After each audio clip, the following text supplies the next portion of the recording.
Eh bien salut tout le monde, c'est Flo, j'espère que vous avez la forme. Alors une vidéo qui était vraiment pas prévue mais que vu les prix actuellement, j'avais envie de vous proposer pour ce week-end une configuration gamer à 500€ et vous allez voir que les prix ont beaucoup baissé. Donc pour 500€, il y aura une machine de guerre pour jouer en 1080p élevé à plus de 60 fps.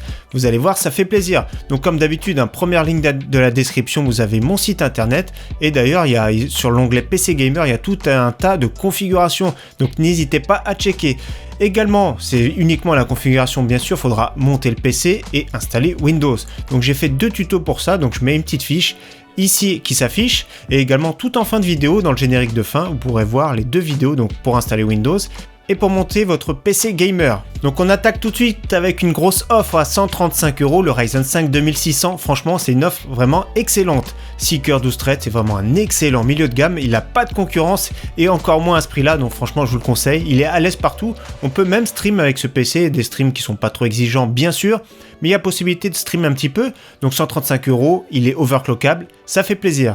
En carte mère pour 70€, une référence, c'est du micro ATX, donc la Gigabyte B450M des S3H qui est vraiment très bien, donc 4 slots de RAM en plus de ça. La carte son, elle est bien ici en bas à gauche, vous voyez, c'est la carte son. Pas de Wi-Fi sur cette carte, je vais vous montrer tout à l'heure une carte Wi-Fi qui sera à mettre sur le port qui sera tout en bas. Donc franchement sympathique, elle fait vraiment le travail. Elle gère même le RGB 12V, donc 70€, excellent prix. Donc en carte Wi-Fi, celle que je conseille, celui qui a besoin de Wi-Fi, c'est toujours mieux de se connecter par câble bien sûr ou alors CPL. Autrement la TP-Link Archer T6E, donc c'est une très bonne carte Wi-Fi. En plus de ça, elle a un look noir donc qui passe un peu partout, 35€. Ça reste cher, il y a des cartes mères qui ont directement le Wi-Fi, c'est la référence AC qu'il y a dedans. Au niveau de la RAM, on va partir sur 8Go de DDR4, donc une barrette ici de 4Go, donc le prix est plus intéressant de faire comme ça, donc pour 46€, exactement 45,98€, nous avons 8Go de DDR4 de 1666, donc très bon prix, donc en stock ici c'est marqué le 7 juin, donc d'ici une bonne semaine. Avec ça, pour rester dans le budget de 500€, vous allez voir, il y a une alternative. On met la RX 580, ici une version 4Go. C'est pour jouer en 1080p élevé, donc de bon niveau graphisme avec un taux de FPS de plus de 60. Donc ici pour 153€, la Sapphire qui est vraiment très bien refroidie. Autrement, très grosse promotion chez Top Achat ce week-end pour 188€, une RX 590. Donc en gros, c'est une RX 580 qui est overclockée grâce à une meilleure fréquence de gravure. Donc la gravure a été améliorée et ils ont pu pousser les fréquences plus élevées. Donc c'est une très bonne carte graphique, c'est la concurrente de la GTX 1660 de chez Nvidia. Donc franchement pas mal, très bonne carte graphique, surtout à ce prix-là, ça vaut le coup. Donc là on dépasse le budget, on est plus sur un PC à 530€. Au niveau stockage, on part sur du classique SSD de 240Go, à ce prix-là ça fait plaisir. Donc ici le Crucial BX500, 30€, une des références, c'est vraiment excellent. Autrement, il y a aussi le Kingston A400, donc l'un ou l'autre sont vraiment très bien dans ce budget. Pour compléter, pour rester dans notre budget pour 20€, un disque dur de 500Go, parce que 240Go c'est vraiment très juste. Hein.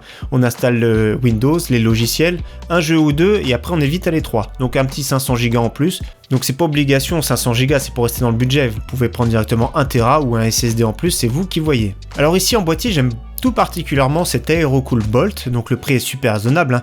33,90€, dommage il y a un petit frais de port mais c'est rentré dans le budget, hein, 4,99€, je l'ai inclus dedans, donc très bon boîtier, rétro-éclairé, avec la petite bande LED sur la façade qui va très bien, le petit cache ici pour voir l'alimentation, donc franchement c'est un bon boîtier, c'est une vitre en acrylique, hein, c'est pas du verre trempé à ce prix là, autrement il est vraiment sympathique, avec cette petite loupe carbone en façade qui est vraiment pas mal. Et au niveau alimentation que j'ai acheté récemment, c'est l'Aerocool Luxe en version RGB.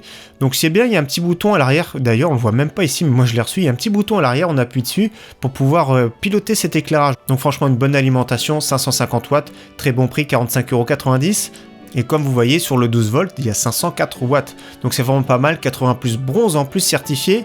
Donc ici la config totale à moins de 500€, et si vous prenez la RX 590, 530€, là c'est vraiment très bien.